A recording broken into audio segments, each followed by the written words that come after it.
Hi everybody, I hope you are doing well. Today we'll talk about how to fix or how to solve the problem of Everand weekly constituents. Here we click on apps, default apps, app settings. Then here you will search about Everand and you will click. Then we click on first stop and you will click OK. Here you will enter to the window of storage. Then we click on clear cache. In the end, you will turn off your phone and you will restart your phone again.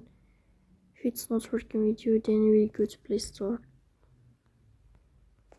You will search about the application of Everand. Here, Everand. And then you will update your app, so please don't forget to support us.